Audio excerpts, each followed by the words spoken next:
My name is Jaco O'Flaherty, and in 2024 I authored and published the book Growing South African Trees as Bonsai. Chapter 16 of the book featured Ficus burtt-davyi. Join me as I interview Jaco Kriek and other growers of Ficus burtt-davyi around South Africa to explore and understand this amazing species for bonsai. Hope you enjoy it. Good day, it is the 5th of December and we've just passed the last full moon of 2025. My name is Jaco O'Flaherty. And I'm Jaco Kriek. And this is Fifi the bonsai dog. And we are at in Centurion, Gauteng, South Africa, at the garden and personal collection of Jaco Kriek. Jaco, thank you very much for having me. Very big pleasure. Anyway, Jaco, if I just could kick it off like this. Jaco, you have got a very, very strong association to burtt-davyi. And a lot of people actually don't realize that you grow a lot of other species very successfully as well. I mean, your input is as equally valuable with Portulacara afra, Gqeberha, and Ficus natalensis. But you have got a very, very strong association to burtt-davyi. So much so that sometimes we gave you the name burtt-davyi as your middle name. We call you Jaco burtt-davyi Kriek. Or sometimes when we're referring to you in conversation, it will be like, you know, Jaco, you mean the guy with the burtt-davyi eyes? Yeah, that's him. Okay. So then, if anybody would like to know more about Jaco and his past and his bonsai career, you can simply watch the channel Bonsai with Romano. And in his videos, you will see the interview with Jaco Kriek. Jaco, why don't we just start off by you telling us about your history with burtt-davyi and how they came to find their way to you. And I'll tell you a bit about me. Is that before I grew bonsai for many years here in Gauteng before joining a club. And when doing that, I had no access to figs. I mean, up over here, where am I going to get a fig? Never mind a burtt-davyi or a natalensis. So when you've been a club, that's when you start to get cuttings and figs start to spread around. But why don't you tell us a little bit about how you got into burtt-davyi? Thanks, Liam. Yes, look, I started bonsai in Pietermaritzburg. And even though that's tropical and subtropical, and they grow a lot of figs there, especially natalensis, I never got into contact with burtt-davyi. Sure. And then I was transferred to Windhoek, Namibia.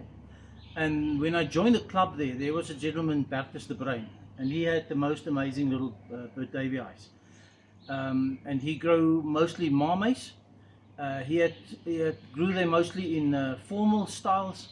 And then I was lucky enough to get a couple of small little trees from him. And that's how I got started. And that was probably about 25 years ago. And I fell in love with them ever since. Jaco, I think that this, you know, in my recent video that you can find in my YouTube channel, I recently did a painting of this and featured this bonsai in my painting. But I think this is your OG. This is your original burtt-davyi that you got from Bertus, and I wondered if you wanted to tell us a little bit about it. Yes, this was the very first one I got as a very, very small little tree in a pot or black bag. It was less than pencil thickness. I then just let it grow in a growing pot, and when it got some girth in the trunk, I started cutting it back. And after a couple of years, I put it on this little rock, which is a local rock to Namibia. And then developing the structure, and then when the structure was there, I started cutting it back and getting the ramification. And now I just keep it like this, just constantly bring it back and keeping it like this. Another person that has got a very notable prize-winning Ficus burtt-davyi is Heinrich Kohne in Bloemfontein. And in this next video, he's going to show us a little bit about his tree. Good day, Liam. My name is Heinrich Kohne. I'm from the Bloemfontein Bonsai Kai here in Bloemfontein. That's the central part of South Africa. Today is the 14th of November 2025.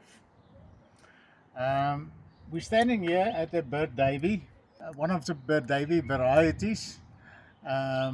This one has particularly small leaves, so what we came to know, and that's because Kirstenbosch botanical garden have named them the Congo or the Nana. Some people refer to the Nana, but according to the Kirstenbosch classification, it's called the Congo.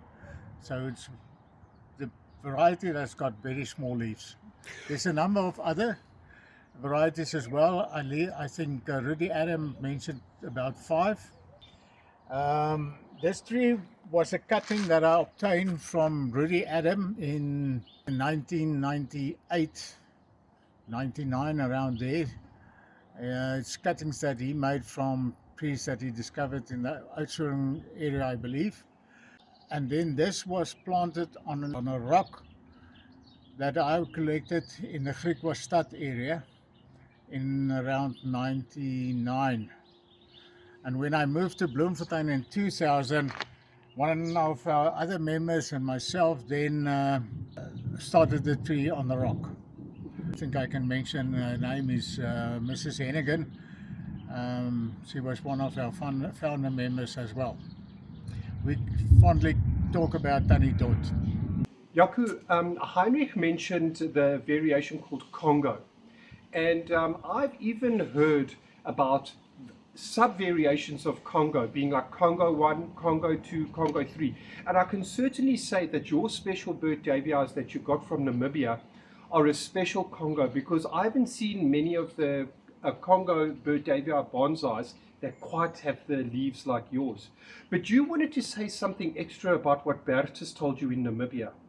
Yes, the one I got from Bertus, and you will notice they got very, very minute leaves. Yeah. I haven't seen them here. I've seen some with small leaves, but not that small. So I'm very fortunate that I got those as a variety. But Bertus used to call them Californian figs. And when I got it from him, and I must tell you, after getting it from him, I searched the web for Californian fig, and anything you get is always the fig you eat. There was nothing like that. Then lately I read an article written by Prof. Isabel Hofmeyer, I think. Yes. Where she discussed how they were discovered near Oudtshoorn by Rudy Adams. Yes. And she mentions there that from that stock, cuttings were made, and they were given at the National Convention in 1991, I think, in Cape Town, to all the delegates. Yes. And it was also taken to the USA, Yes. to Florida in particular. And then from there it went throughout America. And I can just assume that it got to California, and that Bertus at some stage either spoke to someone or got one back from there. Or so I haven't got the facts, but that's the only way I can think. The reason why he actually mentioned it or named it Californian figs, because there's nothing like that in other books or anything. Whether it's the case or not, it certainly makes for a good story, Jaco. But you have another variation of burtt-davyi, and I wondered if you wanted to tell us about this big one that you have here. Yes, this is what they call lanceolate. Now, I believe there's 7 species. Hennie Nel from Cape Town says there's 7 species. I've only got the 2, this one with the small leaves, and then this lanceolate. Lanceolate actually means lance, so the leaves are long and like a lance. But there's a little joke I quickly want to tell you. When the first time I took this to the club, the late Charles Saronia was still there, and I went to discuss the tree with him, and I asked, Charles, do you know what it is?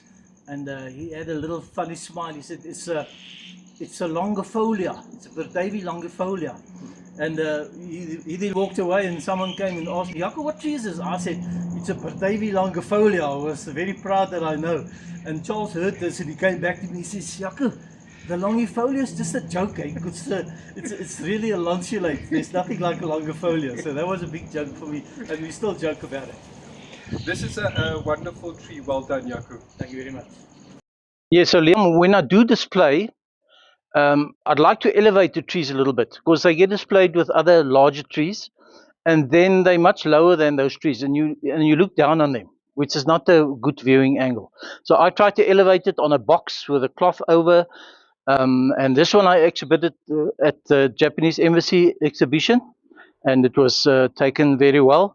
And then this one, the symmetrical tree, I showed at the mini convention now in November. And it had various comments, some bad and some negative, but very well too. And I'll use the crate for this one with that stone exit plot. And the stone is the same round figure that the burtt-davyi's got. So I thought it was complementing the tree, the round stone with a round tree. But the reason for elevating it is to get it a bit higher for the viewing angle. And then at the same exhibition at Sabamini Convention, Bruce Carter had a very nice tree that actually won the category prize there.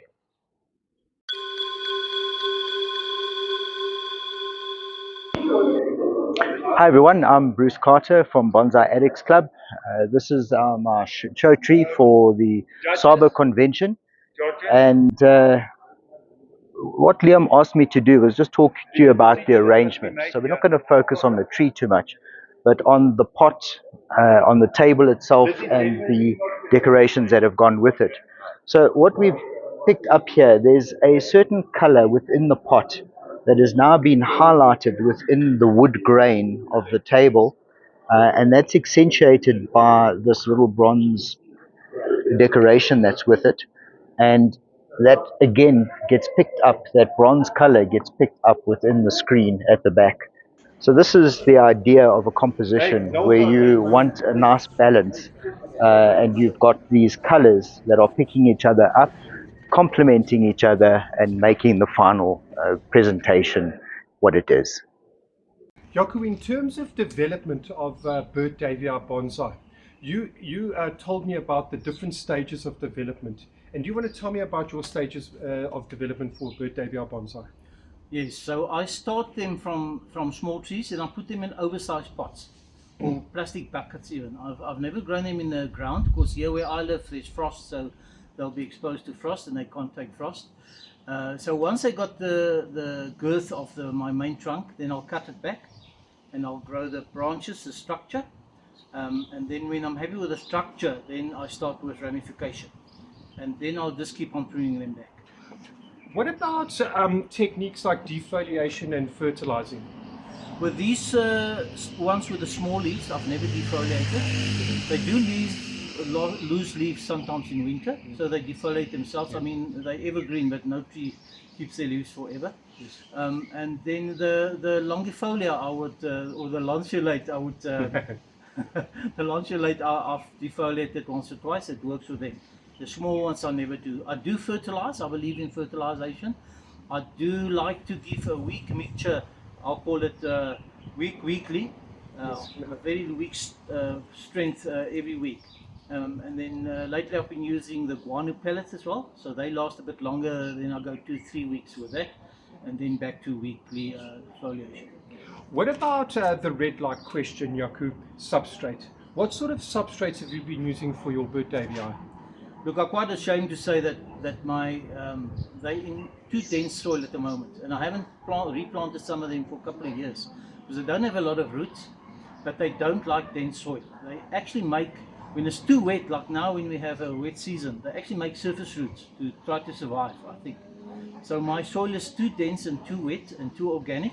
So I think more free draining substrate would suit them much better. I've gone to that with some of my other trees and I have lots of success. So when I do transplant these again, I'll use that for them as well. It was an incredibly interesting observation to see those surface roots that they created one time that I came to visit you here, Jaco. When you speak about dense, I think that you're speaking about very organic. And when we're speaking about very organic, we're actually literally speaking about compost. And I remember that those surface roots that it shot, you and I guessed was a compensation for its roots rotting. So the tree actually compensated for that root rot by creating surface roots. Exactly, yes, that's what I found. Jaco, 1 year at our Pretoria Bonsai Kai exhibition, you just came to me in the parking lot. You're like, Liam, come to my car, I've got something for you. And you gave me this tree. And what you actually gave me was stage 1 and 2. You gave me a trunk and primary branches. And I actually treasured this little tree, and I actually named most of my bonsai, and I named this bonsai Fifi the dog, you know, after your dog, because he's just so small and cute. But I was very happy to get this because not only would I have your Congo variation, I would have a tree in your substrate so that I could compare its progress with mine, because mine were developing extremely slowly. So I was like, let me see what Jaco's substrate holds. I kept it for a couple of years in your substrate, Jaco, and I recently upgraded it to a pot. But what I can tell you that I've done here is that I've gone 90% inorganic. And what I can say is so far so good, and let's see how it progresses. It looks good, and I can see after pruning it, it's shooting. So looks like it's doing well, yes. And it's going to be a nice little tree. So Liam, yes, Heinrich Kohne from Bloemfontein, he's got some very, very beautiful trees. Yes. And I've seen a video that he gave you, and his footage of that video, in that video, he does just about exactly what I'm doing with pruning and developing it. And I think that's a good video to watch because it explains it much better than I can. Liam, speaking about maintenance on this tree and how little it's received lately, I think it's, especially after it won an award, namely second prize at ABC 5 in 2019 in Pretoria. I think I've paid less attention to it because it sort of maintains itself. What I do is I try to define the foliage patch more, that it doesn't form a dome or a green helmet as some people like to grow or to call. So when I do prune, I try to establish a little bit of a definition in the foliage patch. And the way that I do that, I cut back mostly, like in this case, to the first two leaves. So I allow the tree to grow vigorously. So it does build up some energy, and then I cut back to two leaves or as close as possible to that. That not only produce smaller leaves, but it keeps your ramification smaller as well. I see some people tend to leave the sort of the secondary and tertiary growth a little bit leggy, and some of the burtt-davy's that I often seen being displayed. But I prefer this method.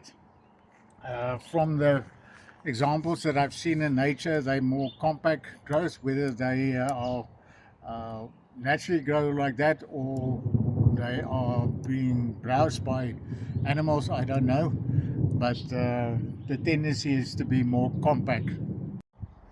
Liam, what I'm busy here doing is I'm cutting back here to the two leaves that I've spoken about.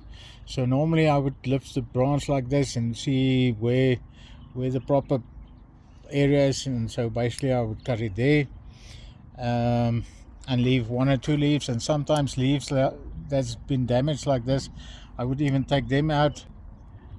There's one leaf there, so I would rather choose the lateral leaves, meaning I will cut back there.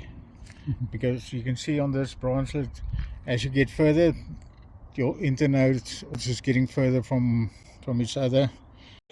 Okay, Liam, this area has now been done, and this area hasn't been touched yet. So yes, I mentioned the frost. They're not frost hardy. They've got to be protected if you live in a frost area. And I had damage to them initially when I moved here from Namibia. What I did to overcome that, I've built myself two trolleys. I think you will show the video now. Yeah. When I look at the weather forecast and I see it's getting cold, I place them all on those two trolleys and I push them to the garage at night. There's enough space behind my cars, and in the morning out again, and they're on trolleys and I can water them. So all winter in and out the garage to protect them from frost.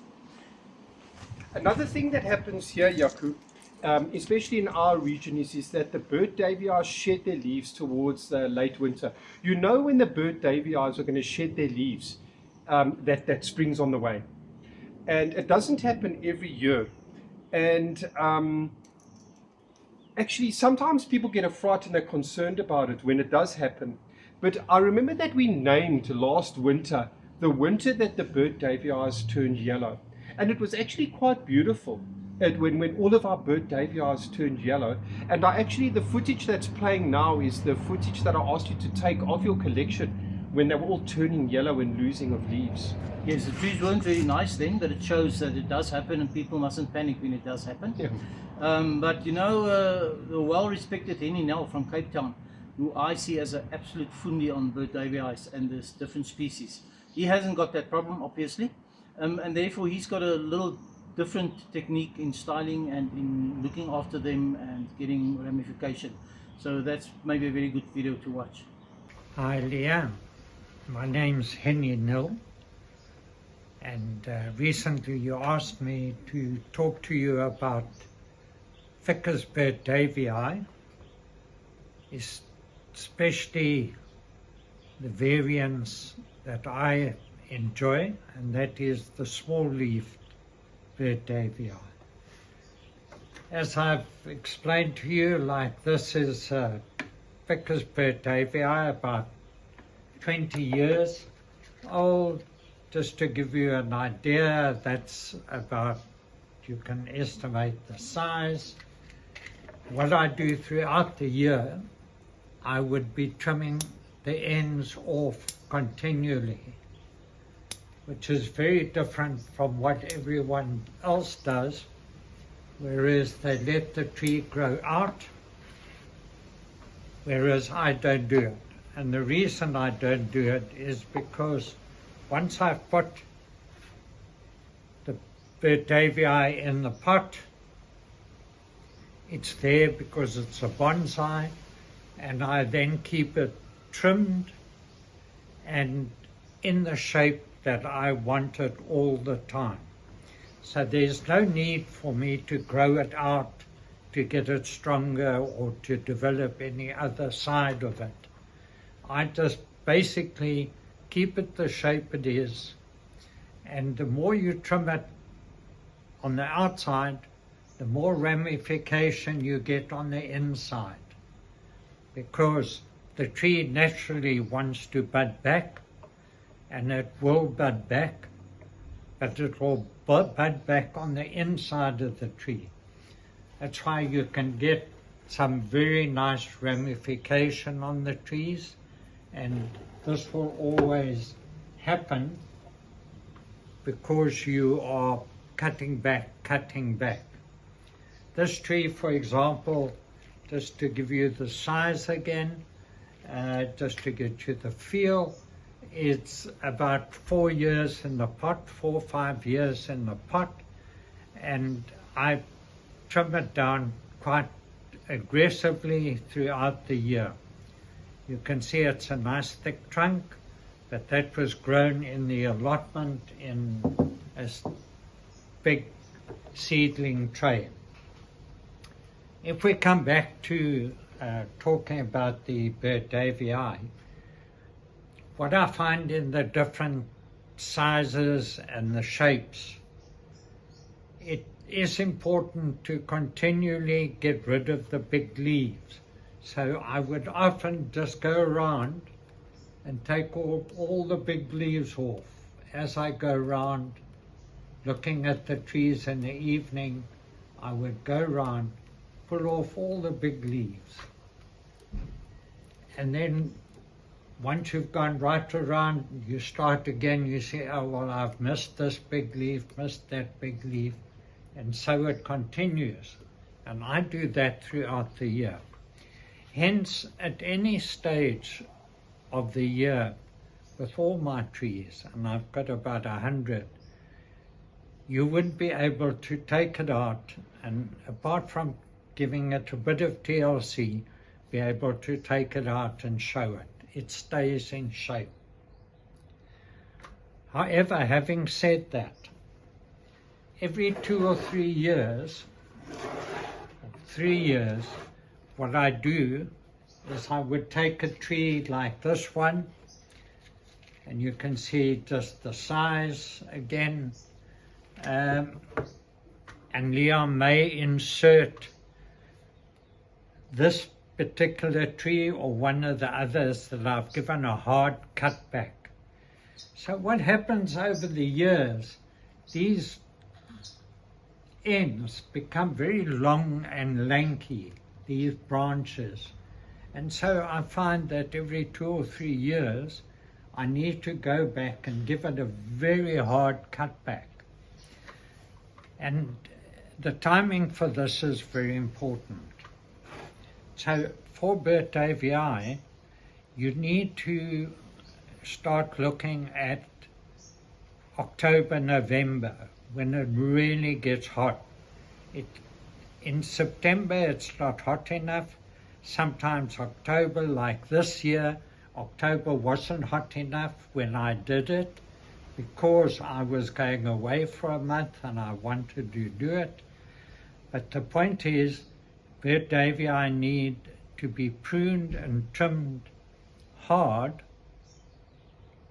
when it's very hot, so that they can get stimulated and grow. It's the same reason why you repot figs generally, and burtt-davyi in particular.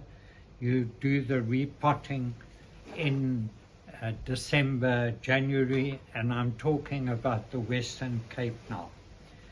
You can see this tree has recovered very well from a very hard prune back where it had no leaves whatsoever. So what happens now is, you can see these ends are growing, which I leave for the simple reason I need it to grow a little bit out, having had a very hard cut. You can see this one was also done. This one here, you can see the trunk, you can see it's grown back very well, and it's also a tiny one if I find my matchbox. And you can see how the matchbox just gives it a bit of size. But you can see this one has got some very big leaves, some very scraggly looking, but it's mainly because I will leave it now for a month or two so it can really grow out, and that's the only time I let the trees grow out. Thank you very much. Jaco, one way that burtt-davyi is spread around the world, and never mind just South Africa, is by cuttings. And I wondered if you wanted to tell us about this bonsai we're standing in front of now. Yes, I've made a lot of trees from cuttings. Then I had one mother tree which I never styled into a bonsai tree. I just kept it for my cuttings, and it grew actually quite big. It actually fell over at some stage and it made a long flat trunk, but I still used it for cuttings. And then a year or two ago I was nominated by my club, was volunteered on their behalf to do the artisans competition at a BRAT meeting. Now the artisans is for people with more than 10 years experience, and they take their own tree and they style it and they plant it in a pot. And I had no raw material except for that mother plant of mine for cuttings. So I just took that. I found this, I was given this rock with also a flat side, and I thought the long flat trunk would just fit on there nicely, and I used this as my artisans competition tree. But it was in a big plastic pot, so when I took it out there at the competition, it was totally root bound and long round roots in it, and I had to cut off just about every single root to get it into this flat pot. And I actually didn't think it was going to make it because it was drastic. And then after I brought it home, it still got some worm infestation, which doesn't often happen. So the tree really had a knock. But it recovered, as you can see. I haven't started styling it. I'm just leaving it to recover and make roots. And probably in a year or two time, I will now really start developing it and styling it. And I think once these pads are with those small leaves, it could be a nice tree, an interesting tree. Besides for cuttings, Jaco, why don't you attempt to grow by seed? Well, it's impossible for me here in Pretoria because the fruit needs that special wasp that pollinates the fruit, and we don't get that here, so we can't grow them from fruit here. Heinrich Kohne in Bloemfontein, in our next video, gives a great tutorial about how to take cuttings. And the strong point that I want to make here is that Heinrich strongly suggests to make cuttings rather in the cooler months of our growing season. Yes, I definitely found that as well, yes. What we have now here, and incidentally, these are all cuttings from the main tree that we've shown. This is basically the size of cuttings that I do take, and sometimes I would even separate maybe that part from this part, and I'll cut back to 2 or 4, maximum 4 leaves. I would just simply use a little dowel or a chopstick, make an entry there into what I've got here is basically perlite and some filter sand, and that's enough to start these. For instance, if maybe we've made a hole there, I would just put it in there, and during the winter months, if they haven't been established, I'll put them in a tray that has bottom heating and a perspex dome. The cuttings that we've seen here is been taken later in the year, and they're more green cuttings, so I think they were all rather softwood cuttings compared to these that were semi-hardwood cuttings that we just took now. Liam, in your book on indigenous trees for bonsai, you list the burtt-davyi as the champion for Schoen and Mame. And it's not only because they got such small leaves and they're so easy to grow. They can also grow in small pots. And while growing in small pots, the trunks thicken up. And Heinrich Kohne in Bloemfontein's got a good theory on why that happens. I think another aspect of the burtt-davyi makes it a nice specimen to work with, especially when you're taking cuttings, is that they fatten up rather quickly, and I think you can attribute that to maybe the pruning method that I use, because cutting back to 2 leaves and creating smaller leaf and well developed tertiary and secondary ramification, you establishing a lot more solar pads, and that creates more energy, and being kept in a smaller container, obviously that energy is then stored in the trunk, and that might be the reason why they fatten up rather quickly. So when I was in Namibia and starting these burtt-davyis, I had a colleague and a friend, Terence O'Flaherty, that we grew them together. We used to call them our LTPs, which stands for long-term projects. So all these trees you see of mine now, I started them there as LTPs because they were pencil-thick little things. You know, when I joined the Pretoria Bonsai Kai, you actually asked me, Liam, is Terence perhaps your relative? Because with a surname like that, it's beyond a coincidence. And I hadn't heard of him, and I said to you, sorry, I don't know. I've never heard of him. It was only when he was elected as the treasurer of the South African Bonsai Association, when I read his bio and saw his photograph, that I actually realized that he is in actual fact my uncle. And he actually gave some very, very valuable input to my book, largely for the species grown in his region. But the one thing that Terence does that is unique is growing burtt-davyis as forests. And in the next video, I feature his forest and I dictate the email that he sent me about the bonsai that he's showcasing. This burtt-davyi forest was grown by Terence O'Flaherty from KwaZulu-Natal, from cuttings he obtained from Jaco Kriek in 2006 or 2007, and were then planted as a forest in 2010 as a near-view forest style. The trunks that are between 75 and 125 millimeters apart have roots that have intertwined and fused under the substrate. Terence explains that over the years he has lost lower branches by being shaded, and this could have been prevented by a more vigorous pruning program. Having a lot of ramification, pruning sessions on the forest can be laborious. Terence usually opts for a hedge pruning technique towards the end of winter when the trees are relatively bare of leaves. When applying this hedge pruning technique, Terence explains that some areas are pruned more than others to achieve a cauliflower shape effect. When preparing for a show, Terence will apply a more detailed pruning approach. The trees produce fertile fruit that has dropped germinate in the pot.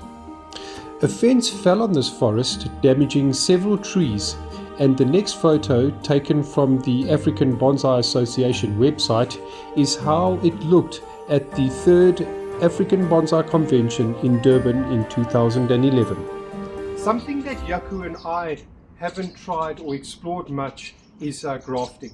However, Cliffy Marais, a very prominent grower from the Eastern Cape, and Sally Sanders, who I did a video feature of, you can find in my channel, explore grafting and have produced amazing results. And in the next video, Sally will explain a little bit more about her grafting techniques. Hi, I'm Sally Sanders and I belong to the EP Bonsai Society. This is our annual show at the Fairview Sports Club. And yeah, it's going to be awesome. Awesome show. I'm very interested in bonsai, especially the Ficus burtt-davyi nana. I enjoy grafting them, and I have done experiments, and I will show you some of the trees. So this one here is a natalensis, and this is a burtt-davyi nana that has been grafted onto the natalensis. What's very amazing is that a natalensis sometimes starts off with a dark base, dark color, but as time goes by, it blends in nicely with the burtt-davyi nana. Very enjoyable to do, and the reason why we use natalensis is because it likes to cling to the rock. It clings to the rock, it doesn't make such thick roots, as you can see in that little one where the roots go thick. The thick roots, and then and they're very easy. Full sun makes the leaves very small, and I clip and grow mostly. Now and then wire a little bit. And then this one over here, this one is a very interesting one that I thoroughly enjoyed doing. This rock comes from Propagation. A very good friend of mine, him and his wife loved this rock, and he donated and gave it to me. I was very happy about that. And then I've taken 3 thin little sticks and put them together when I planted my roots in my rock. And then I have wrapped it up and grew it in so that the roots would grow. And these have welded beautifully. They're actually clinging to the rock. So that's a very special tree for me. I slit graft them. I slice open and I get a graft with a cambium matching and wrap it with the grafting tape. You have to cover up the whole little stick with the grafting tape so that it closes. The grafting tape is a very special grafting tape because the little shoots push out through that grafting tape. So it's an awesome grafting tape to use. You can only graft on when the new shoots are shooting on your stock tree. So the little shoots that are coming out, only then do you graft. That's the special time to graft. And yeah, and then you keep it out of the weather, out of the rain. It mustn't get moist, in a bit of shade. Best time of year to graft? Not the best time of the year, most probably around about now, but as I said, the best time to graft is actually when the new shoots are starting to shoot on your stock tree. That's the best time to actually graft them onto your tree that you want to do. I trust that you've enjoyed this episode as much as I enjoyed compiling it. And I also hope that you were inspired to grow this species. I thank the contributors to this video very much, and I look forward to sharing the next species with you. Thanks for watching.